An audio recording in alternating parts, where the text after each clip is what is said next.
Hello विद्यार्थी मित्रों, दरेक जने चैप्टर नंबर 1 खूब ज सारी रीते बधा विडियो जोया हशे।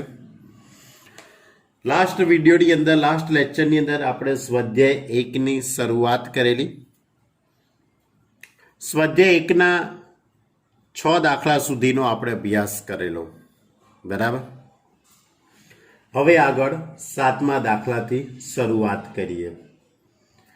छठो दाखलो और 7मा दाखला में घनी साम्यता रहेली छे। छठा दाखला में पण तमारे एवुं एक उदाहरण बनाववानुं हतुं, 7मा दाखला में पण एक उदाहरण एवुं बनाववानुं छे।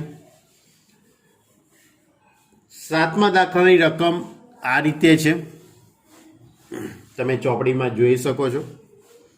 बे विधेयो f from n to n અને g from n to n ना एवा उदाहरण आपो के जेथी गोफ ए व्याप्त विधेय होय परंतु एफ व्याप्त विधेय नथी, बराबर।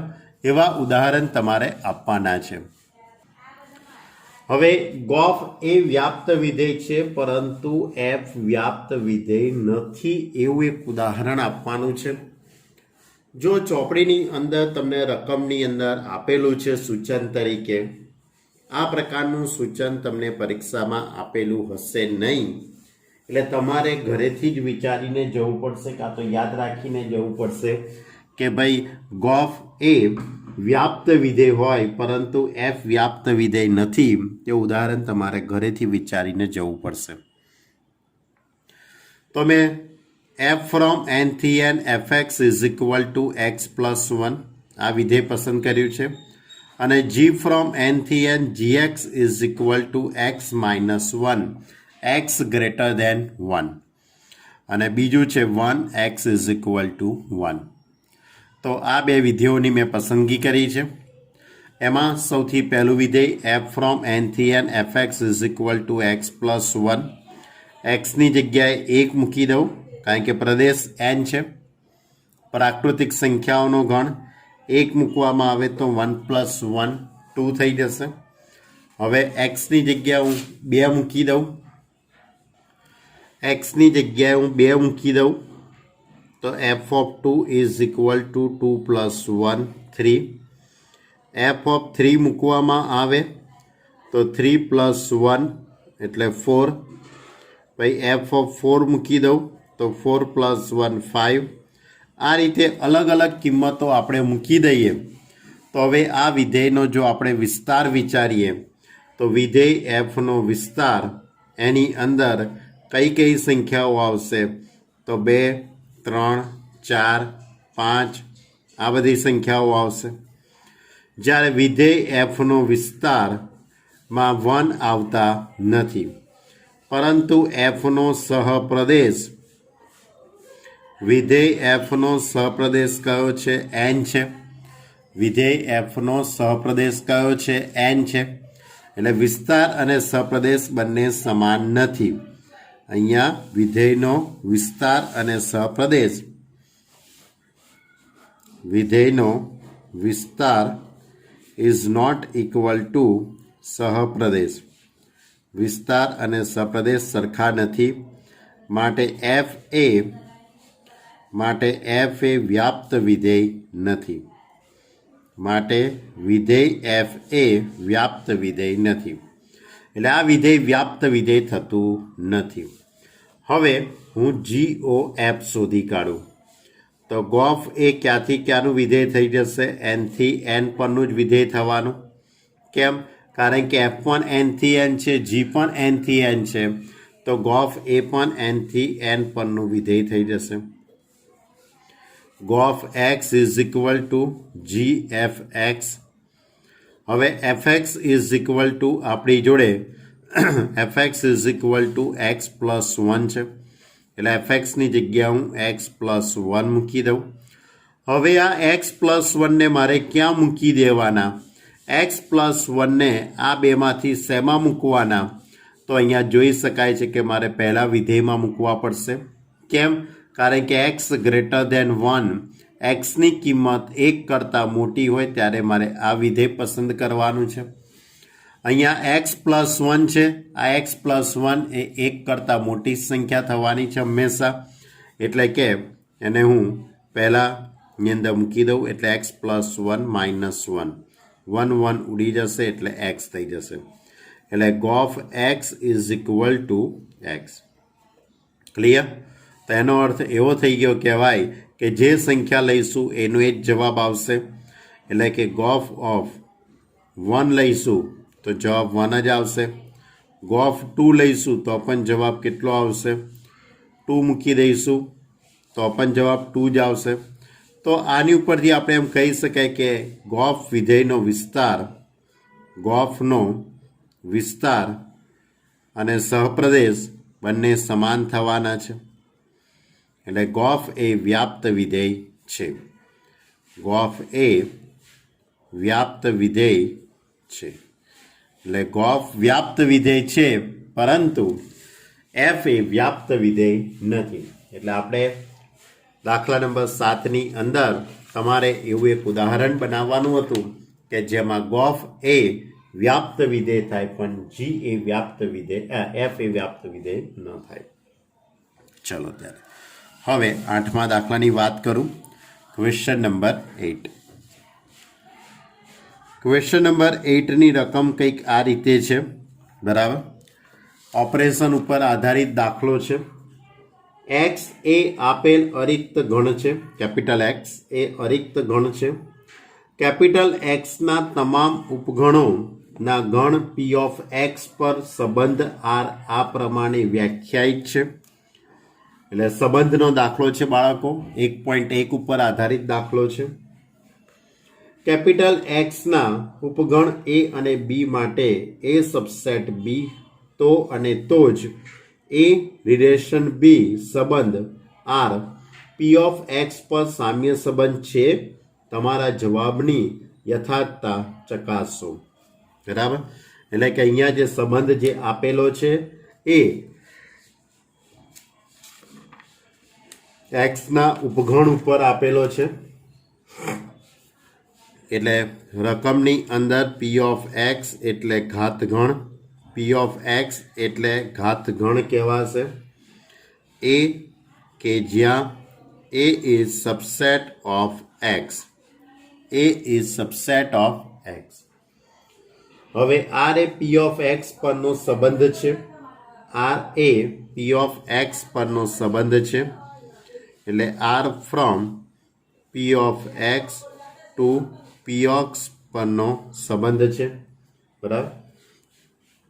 સંબંધ આ રીતે આપેલો છે તમને રકમમાં, આર ઇઝ ઇક્વલ ટુ એ બી કે જ્યાં એ અને બી વચ્ચેનો સંબંધ કયો સંબંધ છે? એ સબસેટ બીનો સંબંધ છે. કયો સંબંધ છે? A subset B. એટલે A belongs to P of X અને B belongs to P of X. એટલે એ સબસેટ બીનો સંબંધ રકમની અંદર આપેલો છે. આ સંબંધ સામ્ય સંબંધ છે કે નહીં તેની ચકાસણી કરવાની છે. જો વિદ્યાર્થી મિત્રો પી ઓફ એક્સ એટલે ઘાતગણ થાય, ઘાતગણ વિશેની વાત તમે 11મા ધોરણની અંદર એના વિશે ડિટેલમાં તમે અભ્યાસ કરેલો છે. જો તમને યાદ ન હોય તો તમને યાદ દેવડાવું. ધારો કે તમારી જોડે ગણ એક્સ એની અંદર 1 2 અને 3 છે, તો હવે આના ઉપગણો લખવાના. ખાલી ગણ 1 2 પછી 3, હવે બબ્બેની પેર બનાવીએ તો 1 2 2 3 પછી 1 3, બરાબર? એટલે 4 ને 3 7, અને હવે તે ગણ પોતે જ એટલે 1 2 3, બરાબર? એનાથી બનતો આખો આ ગણ, એનાથી બનતો આખો ગણ એટલે એને પી ઓફ એક્સ કહેવાય, અને ઘાતગણ કહેવાય. યાદ છે ને 11મા ધોરણમાં આવતું હતું. ઘાતગણ એટલે આપેલા ગણના ઉપગણોથી બનતો ગણ, એના બધા જ ઉપગણોથી બનતો ગણ. હવે તમારે આ પી ઓફ એક્સની અંદરના આ જે સમુદાયો છે એની અંદર સબસેટનો સંબંધ છે, ઉપગણનો સંબંધ છે, બરાબર? એટલે ધારો કે આ ગણ એ છે, આ ગણ બી છે, બરાબર? તો કયો સંબંધ લેવાનો છે? એ સબસેટ બી હોય તેવો સંબંધ લેવાનો છે. એટલે આ તો ના થાય, આ થઈ શકે, આ સબસેટ થવાનું. એટલે એ સબસેટ બી. તો એ સબસેટ બી નો સંબંધ છે. તો આ સંબંધ એ સામ્ય સંબંધ છે કે નહીં તેની ચકાસણી કરવી છે. તો સામ્ય સંબંધની ચકાસણી કરવા માટે સૌથી પહેલાં તમારે સ્વવાચકતાનું પાલન કરવું પડે. તો એવું કહી શકાય કે પ્રત્યેક A belongs to P of X માટે બરાબર તે ગણ પોતે પોતાનો જ ઉપગણ તો થવાનો જ છે. કોઈ પણ ગણ છે તે પોતે પોતાનો તો ઉપગણ થવાનો જ છે. એ સીધી વસ્તુ છે. એટલે કે એ સબસેટ ઓફ એ થાય એ વસ્તુ કેવી છે? સનાતન સત્ય છે. બરાબર. એટલે કે this implies A is belongs to R. A is belongs to R. એટલે કે તેથી કહી શકાય કે આર એ સ્વવાચક સંબંધ છે. તેથી આર એ સ્વવાચક સંબંધ છે. હવે આપણે સંમિતતાની વાત કરીએ. બાળકો. તો ધારો કે A B belongs to R. એટલે ધીસ ઇમ્પ્લાઇઝ એ સબસેટ બી લખી શકાશે.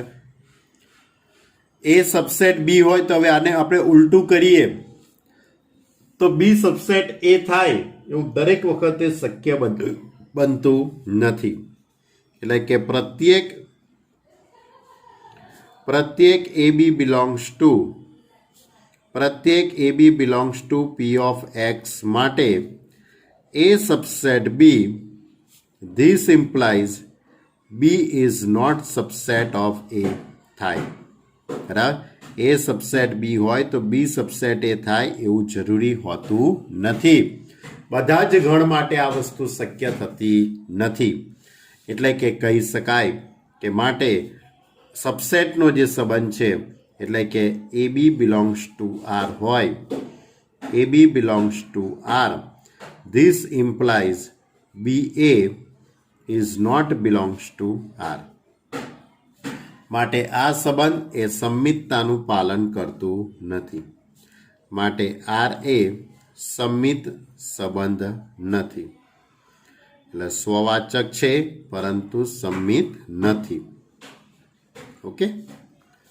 હવે પારંપરિકતાની વાત કરીએ. યાદ છે ને 1.1 ની અંદર આ બધું આવતું હતું બાળકો. બરાબર. હવે ધારો કે એ બી બિલોંગ્સ ટુ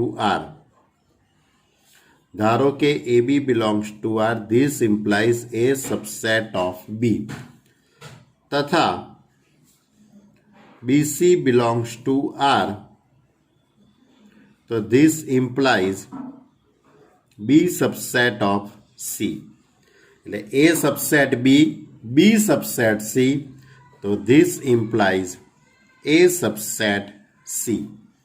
આવું આપણે દરેક વખતે કહી શકીએ છીએ. એટલે એસી બિલોંગ્સ ટુ આર. બરાબર. એ બીનો ઉપગણ છે, બી એ સીનો ઉપગણ છે, તો એ સીનો ઉપગણ થવાનો જ છે. આ વસ્તુ સનાતન કેવી છે? સત્ય છે. બરાબર. પ્રત્યેક ગણ માટે આપણે આ વસ્તુનું નોંધ કરી શકીએ છીએ. એટલે કે માટે આપેલો સંબંધ આર એ પારંપરિકતાનું શું કરે છે? પાલન કરે છે. એટલે આપેલો સંબંધ એ પારંપરિક છે. એટલે કે આ સંબંધ સ્વવાચક છે, સંમિત નથી અને પારંપરિક થયો. એટલે કે એનો અર્થ એવો થયો કહેવાય કે આર એ સામ્ય સંબંધ નથી. માટે આર એ સામ્ય સંબંધ નથી. ક્લિયર? તો આ થયો આપણો દાખલા નંબર 8 કે જેની અંદર આપણે સ્વવાચકતા, સંમિતતા અને પારંપરિકતાની વાત કરવાની હતી. હજી એવો જ એક દાખલો છે, 9મો દાખલો. એ પણ સ્વાધ્યાય 1.1 ઉપર આધારિત છે.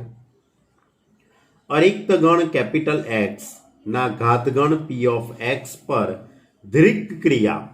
કઈ છે? ધ્રિક ક્રિયા. એટલે 1.4 ની વાત થઈ. ધ્રિક ક્રિયા 1.4 ની વાત થઈ. Star from P of P of x cross P of x to P of x cross P of x to P of x એ કયું ઓપરેશન છે? આ રીતનું ઓપરેશન છે. A star B is equal to A intersection B. છેદ ક્રિયા પર આધારિત છે કે જ્યાં પ્રત્યેક AB belongs to P of x બરાબર દ્વારા વ્યાખ્યાયિત છે. તો સાબિત કરો કે કેપિટલ એક્સ એ દ્વિક ક્રિયા સ્ટાર વિશે તટસ્થ ઘટક છે. કેપિટલ એક્સ એ આ દ્વિક ક્રિયાનો તટસ્થ ઘટક છે અને P of x માં કેવલ x ને જ કેપિટલ એક્સ જ દ્વિક ક્રિયા સ્ટારને સાપેક્ષે વ્યસ્ત ઘટક છે. એટલે કે આ ક્રિયાનો તટસ્થ ઘટક માત્ર કેપિટલ એક્સ જ છે એવું કહેવા માંગે છે. બરાબર? કેમ? જો તો આ રીતે આપણે કંઈક વાત કરીશું. છેદ ક્રિયાની વાત છે તમારી જોડે, તો હું ધારી લઉં. ધારો કે આ સ્ટારનો આ દ્વિક ક્રિયાનો તટસ્થ ઘટક, ધારો કે સ્ટાર એટલે આ જે દ્વિક ક્રિયા છે એનો તટસ્થ ઘટક ઈ છે. આનો તટસ્થ ઘટક કયો છે? ઈ છે. તો આપણા નિયમ પ્રમાણે શું લખી શકાય? A star E is equal to A થાય. એટલે આ બંને વચ્ચે છેદ ક્રિયાનો સંબંધ A છેદ E બરાબર A. હવે A છેદ E બરાબર E ક્યારે શક્ય બને? આ પરિણામ સત્ય બનવા માટે E બરાબર x પસંદ કરવા પડે. જો હું E બરાબર x પસંદ કરું તો જ આ વસ્તુ શક્ય બનવાની છે. ક્લિયર? કારણ કે E અને આને ક્રમની અદલા બદલી કરી કાઢીએ. E star A is equal to A એટલે કે માટે E છેદ A is equal to A. આવું ત્યારે જ શક્ય બને કે જ્યારે E બરાબર x પસંદ કરીએ. કારણ કે અહીંયા કેપિટલ એક્સ એક સાર્વત્રિક ગણ તરીકે તમે કલ્પના કરો. કેપિટલ એક્સને તમે એક સાર્વત્રિક ગણ તરીકે જો તમે કલ્પના કરશો તો તમારી વાતની અંદર થોડુંક તથ્ય એટલે કે તમને થોડુંક મગજની અંદર સેટ થશે બાળકો.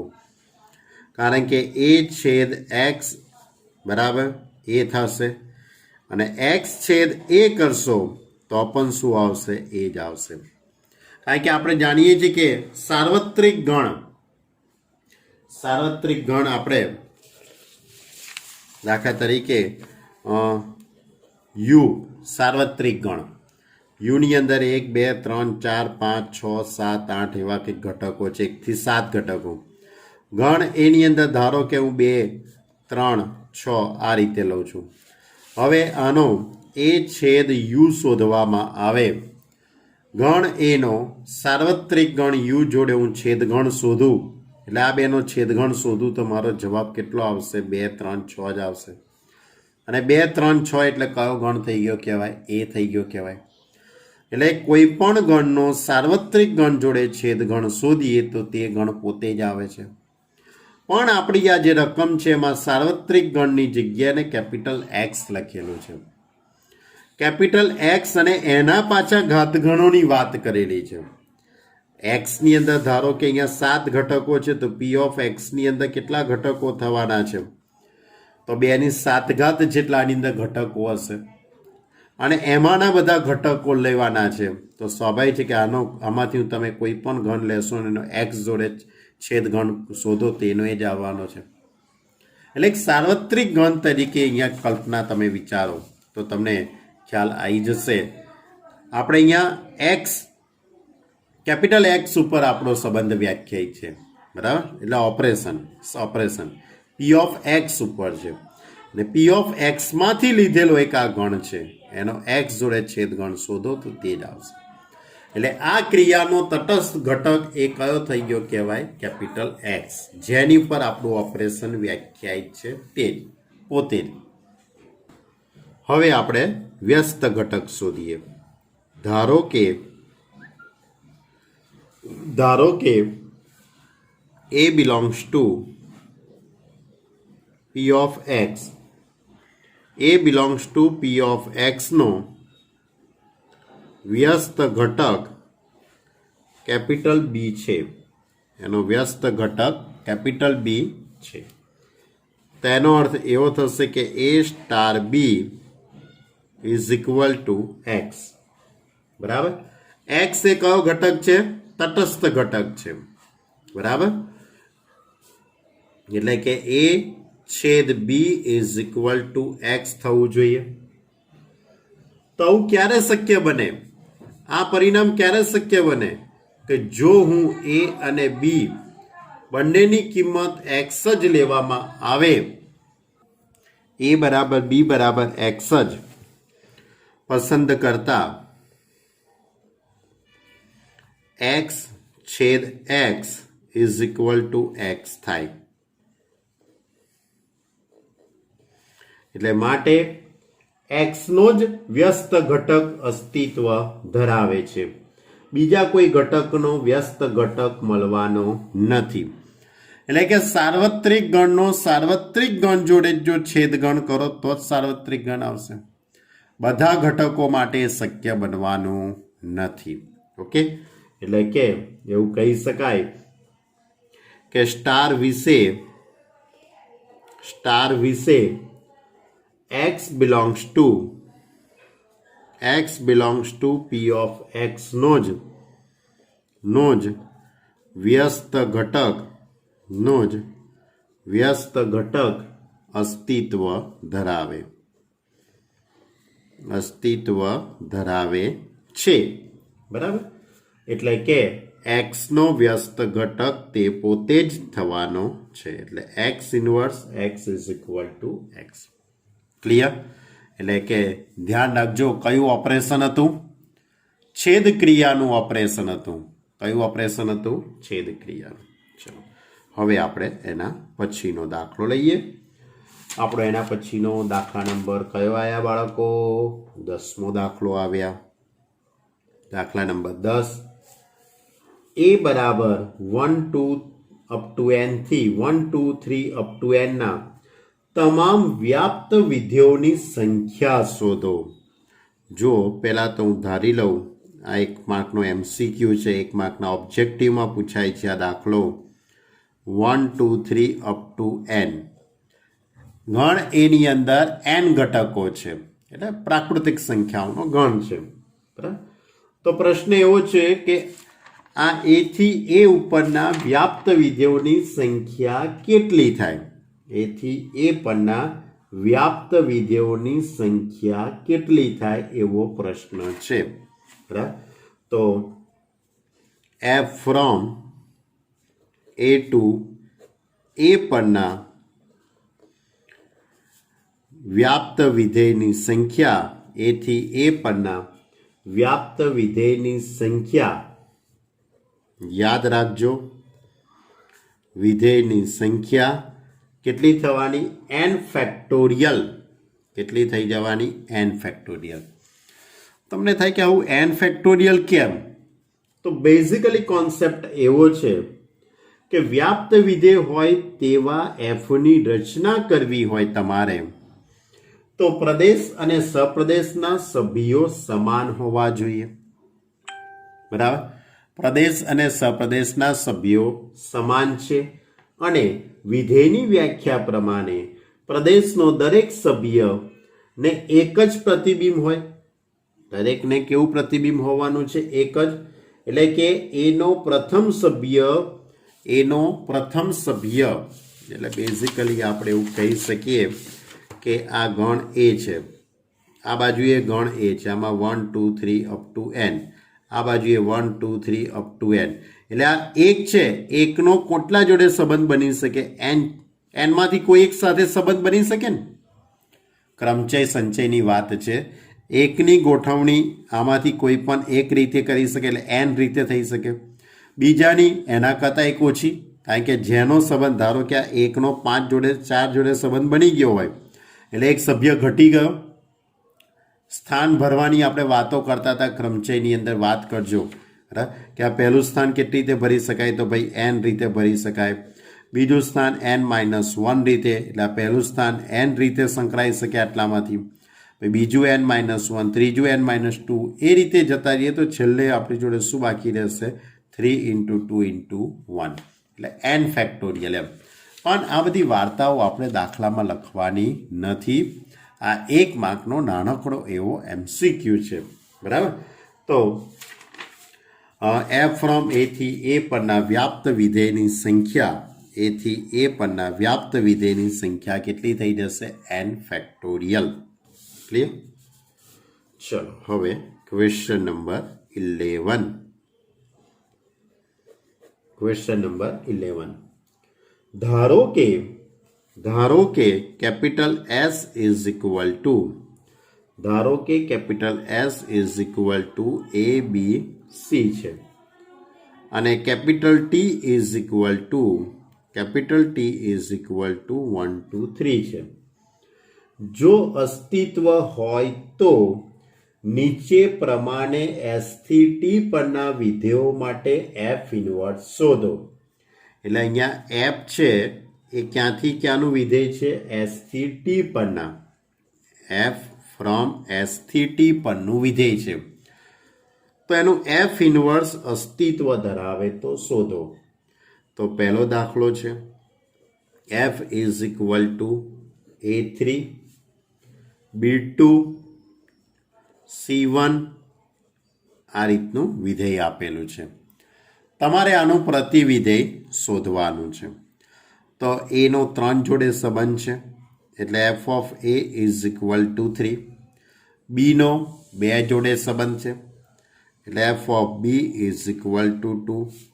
સીનો 1 જોડે સંબંધ છે એટલે f of c is equal to 1.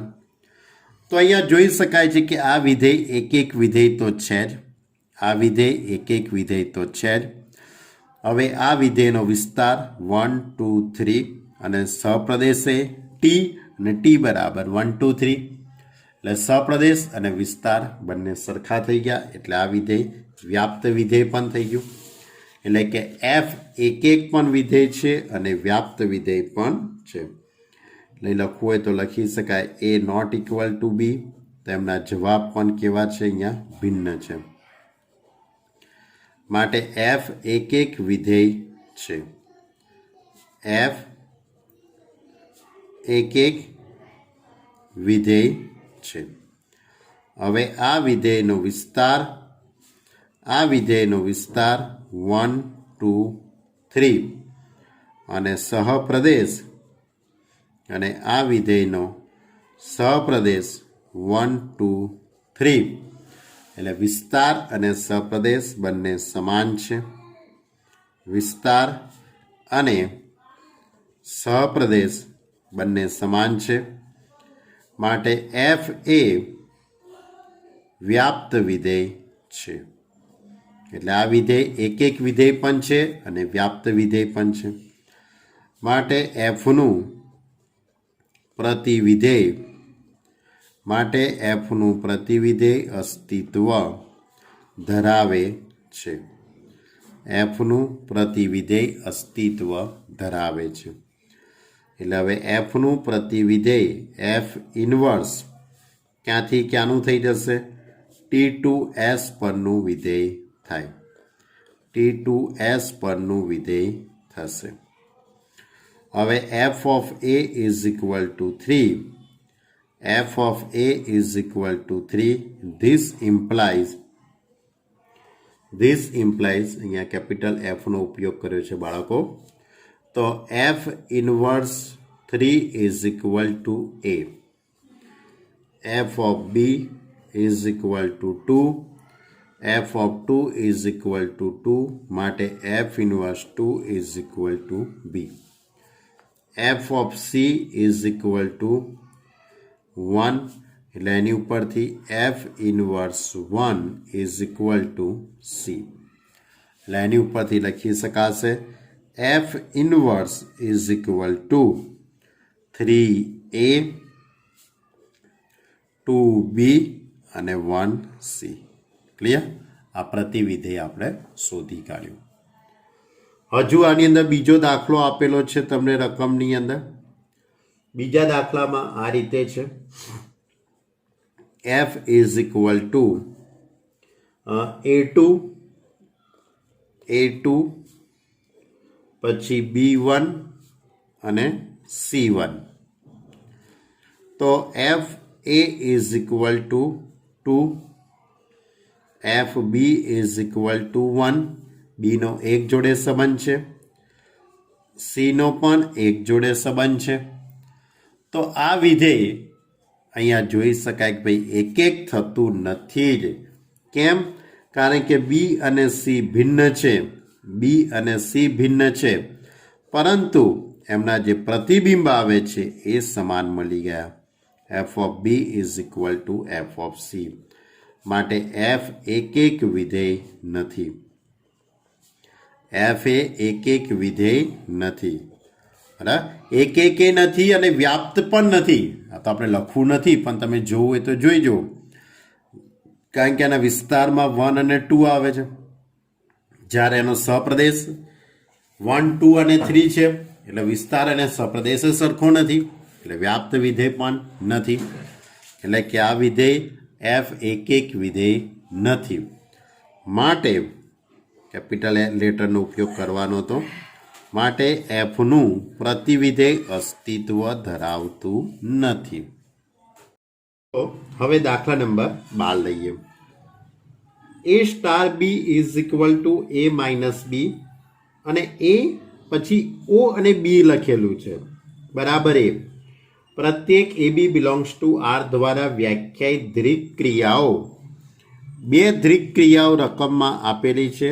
પહેલી દ્રિક ક્રિયા છે તે star from R to R, અને બીજી જે દ્રિક ક્રિયા O from R cross R to R.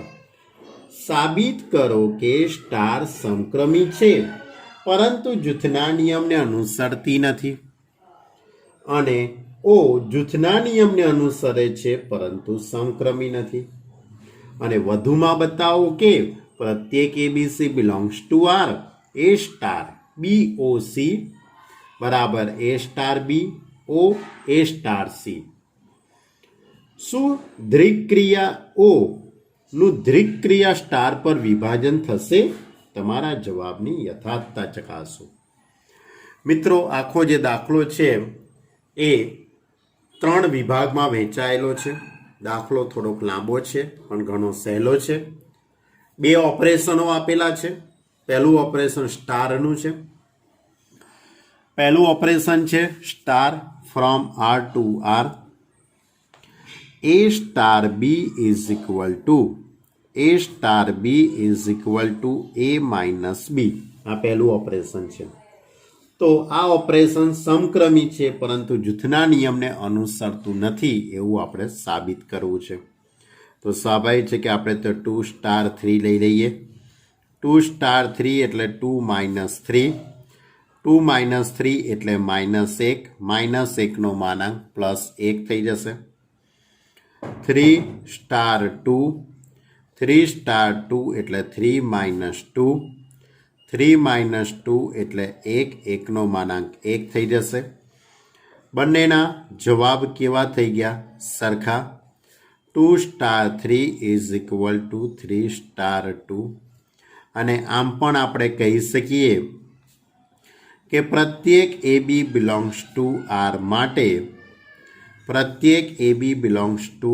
માટે A star B is equal to માનાંકમાં A minus B. A minus B છે, તમે માનાંકમાં છે એટલે આપણે બી માઇનસ એ પણ લખી શકાય.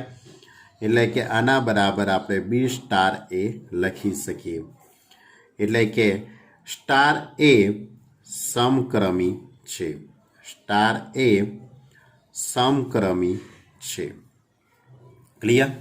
હવે જૂથનો નિયમની ચકાસણી કરીએ તો 2 સ્ટાર 3 સ્ટાર 4 તો ઇઝ ઇક્વલ ટુ 2 સ્ટાર માનાંકમાં 3 માઇનસ 4 3 માઇનસ 4 એનો માનાંક એ +1 આવશે. હવે 2 સ્ટાર 1 એટલે 2 માઇનસ 1 2 માઇનસ 1 એટલે 1. હવે હું જૂથની અદલાબદલી કરી કાઢું તો 2 સ્ટાર 3 સ્ટાર 4 તો ઇઝ ઇક્વલ ટુ માનાંકમાં 2 માઇનસ 3 સ્ટાર 4 2 માઇનસ 3 એટલે +1 સ્ટાર 4 એટલે માનાંકમાં 1 માઇનસ 4 એટલે +3. બંનેના જવાબ કેવા છે? અલગ અલગ છે. એટલે 2 star 3 star 4 is not equal to 2 star 3 star 4.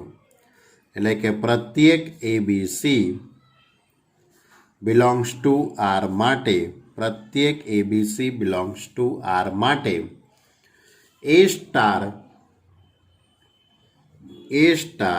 B star C is not equal to A star B star C. Clear? એટલે કે આ જે દ્વિક ક્રિયા છે સ્ટાર એ જૂથના નિયમને અનુસરતું નથી, જૂથના નિયમનું પાલન કરતું નથી. સ્ટાર એ જૂથના નિયમનું પાલન કરતું નથી. એટલે કે આ ઓપરેશન એ સમક્રમી છે પરંતુ જૂથના નિયમનું પાલન કરતું નથી. હવે આની અંદર જ તમને બીજો દાખલો આપેલો છે. બીજું ઓપરેશન એ આ સિમ્બોલ છે એનો આ એક રીતે એક નાનકડો એવો સિમ્બોલ કર્યો છે. ઓ ટાઈપનો એક નાનકડો ઓ છે એકદમ, બરાબર છે. એ સિમ્બોલ છે આ સંજ્ઞા જો જે રીતે સ્ટાર એક સંજ્ઞા છે એ રીતે આ પણ એક સંજ્ઞા છે. R cross R2 R operation આ રીતે છે. એ પછી દ્વિક ક્રિયા એ તો બરાબર એ અને બી એ અને બી છે. અહીંયા એ અને બી વચ્ચે આપણે દ્વિક ક્રિયા કરીએ. આ દ્વિક ક્રિયા કરવાથી જવાબ કયો આવશે? પહેલો ઘટક. આ ઓપરેશન છે. આ ઓપરેશન એ જૂથના નિયમને અનુસરે છે પરંતુ સમક્રમી નથી. કશો વાંધો નહીં, આપણે બતાવી દઈએ, સાબિત કરી લઈએ. બહુ સિમ્પલ લોજિક છે બાળકો. આપણે તે જ સંખ્યાઓ પસંદ કરીશું 2 3 4. આપણે તો એની પાછળ જ પડ્યા છે ભાઈ. તો નો 2 સ્ટાર ના કરાય ભાઈ, સ્ટાર સિમ્બોલ નથી. આ ભૂલ થઈ જાય. સિમ્બોલ આ રીતનો છે. 2 દ્વિક ક્રિયા 3 બરાબર. તો આનો જવાબ કેટલો આવશે? 2 આવશે નિયમ પ્રમાણે. હવે ક્રમ બદલી કરું એટલે 3 દ્વિક ક્રિયા 2 તો જવાબ કેટલો આવશે? 3. એટલે કે માટે 2 દ્વિક ક્રિયા 3 ઇઝ નોટ ઇક્વલ ટુ 3 દ્વિક ક્રિયા 2. બરાબર, ધ્યાન રાખજો. આ ગોટાળે ના ચડી જતા. 203 કે 302 નહીં લખ્યું ભાઈ હો. આ સિમ્બોલ છે ગાઓ, બરાબર. એટલે કે પ્રત્યેક A B belongs to R માટે એ અને બી વચ્ચેની દ્વિક ક્રિયા ઇઝ નોટ ઇક્વલ ટુ બી દ્વિક ક્રિયા એ. માટે આ દ્વિક ક્રિયા એ સમક્રમી નથી. આ દ્વિક ક્રિયા એ સમક્રમી નથી. હવે જૂથના નિયમની વાત કરું તમારી જોડે. 2 3 4 બરાબર. તો 2 કયો જવાબ આવશે? અહીંયા 3 આવશે જવાબ. 2 અને 3 વચ્ચે ઓપરેશન કરીએ તો જવાબ 2 આવશે. હવે જૂથ બદલી કાઢું. 2 O 3 4 તો આનો જવાબ કેટલો આવશે? 2 O 4 તો ઇઝ ઇક્વલ ટુ 2. બરાબર. એટલે કે બંનેના જવાબ સરખા આવે છે. એટલે 2O3O4 is equal two 2O3O4 એટલે કે પ્રત્યેક એબીસી બિલોંગ્સ ટુ આર માટે AOBOC is equal two AOBOC. Clear? એટલે કે આ ઓપરેશન એ જૂથના નિયમનું પાલન કરે છે. જૂથના નિયમનું પાલન કરે છે. એટલે આ ક્રિયા એ ક્રમના નિયમનું પાલન કરતું નથી પણ જૂથના નિયમનું પાલન કરે છે. હવે આની અંદર બીજો એક વાત છે.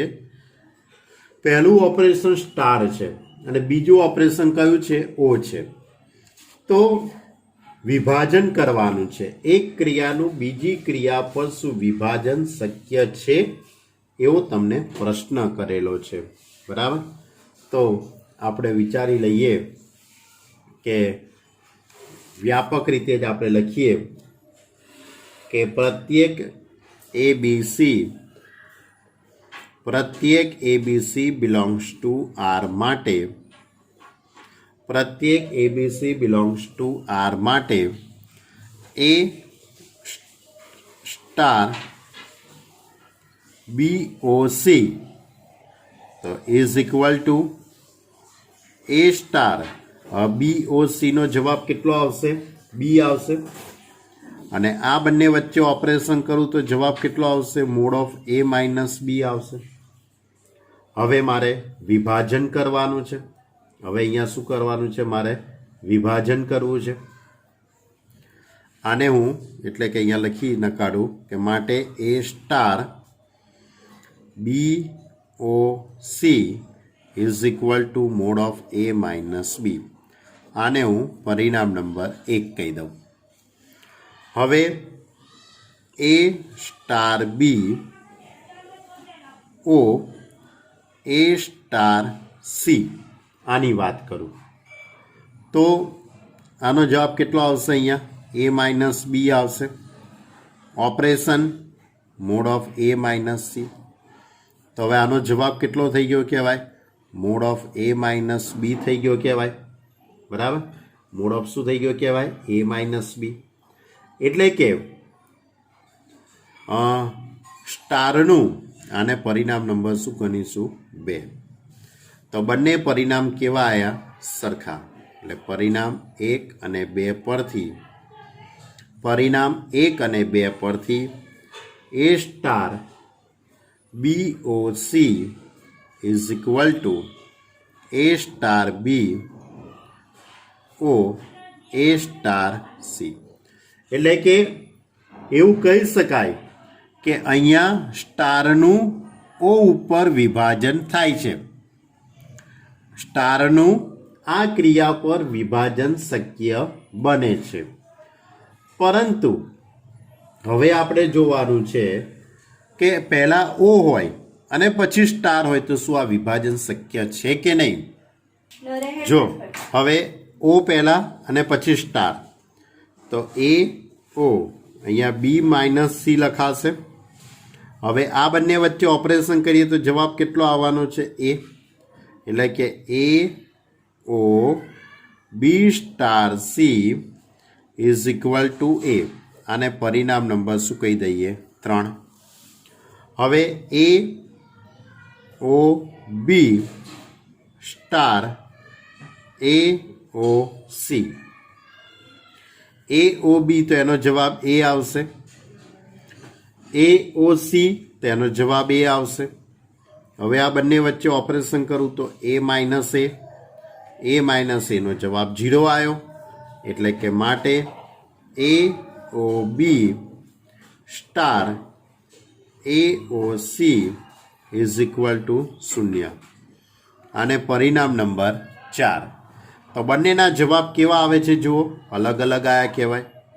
એટલે પરિણામ નંબર 3 અને 4 પરથી પરિણામ નંબર 3 અને 4 પરથી AO B star C is not equal to AOB star AOC.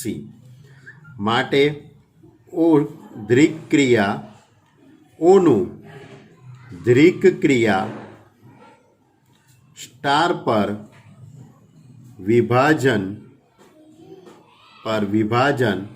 શક્ય નથી. વિભાજન શક્ય નથી. ક્લિયર? એટલે કે આ ક્રિયાનું આ ક્રિયા પર, તો આ ક્રિયાનું આ ક્રિયા પર વિભાજન શક્ય થતું નથી. જ્યારે દ્રિક ક્રિયા સ્ટારનું દ્રિક ક્રિયાઓ પર વિભાજન શક્ય હતું. બરાબર? તો આ રીતનો આખો દાખલો હતો. કયો હતો? Question number 12. તો બાળકો એ ક્વેશ્ચન નંબર જો 12 છે તેની અંદર ટોટલ 3 દાખલા હતા. ક્રમના નિયમનો, જૂથના નિયમનો. પાછો ફરીથી ક્રમનો નિયમ જૂથનો, કારણ કે 2 ઓપરેશન હતા એટલે, અને પછી વિભાજનની વાત હતી. બરાબર? તો બાળકો આપણે આજે અહીં સુધી રાખીએ. આવતા લેક્ચરની અંદર આપણે વધુ વાતો તમારી જોડે કરીશું. બરાબર? હવે લગભગ હું માનું છું આવતા લેક્ચરની અંદર સ્વાધ્યાય 1 પૂર્ણ થઈ જ જશે 110% એવી આપણે આશા રાખીએ છીએ. કારણ કે 13મો દાખલો સ્ટારનો છે, 14મો દાખલો એ પણ સ્ટાર ઓપરેશનનો જ છે, 15મો દાખલો સમાન વિધેય છે કે નહીં તે, અને એટલે 3 જ દાખલા છે ને 4 MCQ છે. બરાબર? તો આવતા લેક્ચરની અંદર આપણે આ સ્વાધ્યાય 1ને પૂર્ણ કરીશું. ત્યાં સુધી કમ્પ્લીટ તમે જોતા રહેજો. ઓકે સ્ટુડન્ટ, ખ્યાલ આવી ગયો? કંઈ પણ સમજણ ન પડે તો તમે વોટ્સએપ ઉપર મને જણાવી શકો છો, કાં તો તમે પર્સનલી મને ફોન પણ કરી શકો છો. પણ વ્યવસ્થિત તૈયારી કરજો બાળકો. બરાબર? Okay student, by.